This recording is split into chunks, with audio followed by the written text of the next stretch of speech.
Hello, my name is Quint with a Q, and how do you do? And welcome to the Windsor Video Game Show. On today's show, we're going to take a look at my video game pickups for the month of July. If you like what you see, please feel free to subscribe and like. And with that, let's get at it. The first game up is Call of Duty Modern Warfare for the Xbox One. It was released October 25th, 2019. It takes between 6 to 8 hours to beat, and it has a Metacritic score of 80 for those who are keeping track. It's Call of Duty. What can I say? It's big explosions, beautiful set pieces, and bad guys. I know it's a bit formulaic, but I can't get enough of this genre. That's why you're going to see a couple more on this video.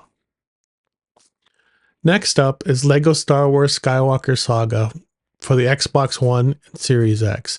It was released April 5th, 2022, and it usually takes between 18 to 34 hours to complete. The Metacritic score was 82. I think LEGO games are underrated because they're considered kids' games. They feature great platforming, puzzle solving, and exploration. And in this game, there's 9 sections representing the 9 movies of the Star Wars universe. As usual, LEGO has a great presentation and they feature great humor. I think a lot of people should check this one out. Next up, we have Battlefield 4 for Xbox One, released November 1st, 2013. It takes between 6 to 13 hours to complete. The Metacritic score was 81. Battlefield was a competitor with Call of Duty, and in 2013, Battlefield 4 was released in the same year as Call of Duty Ghosts. In my opinion, Battlefield had the superior campaign because it featured the ability to order support soldiers to advance or hold a position during a firefight. And for those who know, shout out to Irish. I picked it up for the Xbox One because it featured voice commands through the Kinect. I look forward to testing this out in the future. Next up, we have The Evil Within 2 for Xbox One. It was released October 13th, 2017, and takes between 13 to 17 hours to complete. Its Metacritic score was 76. When I first came across The Evil Within 2, I saw it on a stream. It had a lot of cool horror elements, and I knew I had to play. It's about a man looking for his daughter after a horrific accident. If you're into Resident Evil or Silent Hill, this could be the game for you. Next up is Gears 5 for Xbox One Series X. It was released September 6, 2019, and takes between 11 to 15 hours to complete. Its Metacritic score was 84. Gears has always been a staple on Xbox. The Coalition always puts on a good show. This one features a lead character, Kate, as she tries to find the origin of the Locust. Apparently this one ends on a cliffhanger, and I can't wait to find out. Next up, we have Deathloop for Xbox Series X only. It was released September 14th, 2021, and takes between 16 to 22 hours to complete. Its Metacritic score was 88. Deathloop is about a man named Cole trapped in a time loop.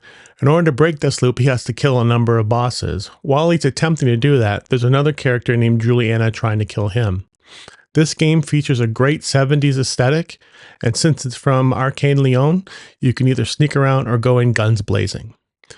Next up, we have Call of Duty Infinite Warfare and Call of Duty Modern Warfare Remastered for the Xbox One.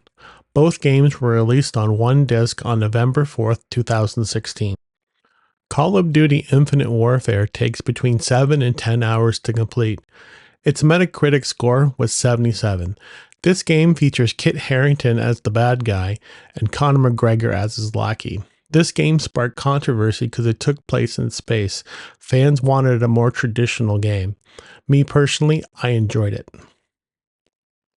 Call of Duty Modern Warfare takes between 6 and 12 hours to complete and has a Metacritic score of 83. This game is a remaster from the original from 2007 and features the adventures of Soap McTavish and Captain Price. Fans wanted this remake and Activision delivered. Next up, we have Call of Duty Advanced Warfare for Xbox One. It was released November 4th, 2014 and takes between 7 and 10 hours to complete. Its Metacritic score was 81. Call of Duty Advanced Warfare is an imagining of what war would be like in the 2040s. It features Kevin Spacey as the bad guy and actor Troy Baker as the good guy. It also contains a zombie mode. Last but not least, we have Guardians of the Galaxy for Xbox One and Series X.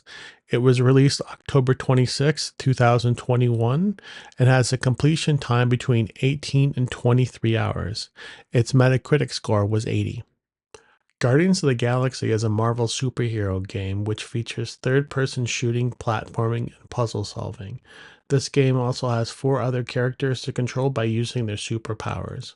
What makes this game good is its writing. The way the characters interact and talk to each other is funny. All right, that concludes our first round of pickups for July. If you picked up any games, put them in the comments down below. And if you'd like to reach out to us, hit us up on Twitter at Windsor Game. And until the next time, take it easy.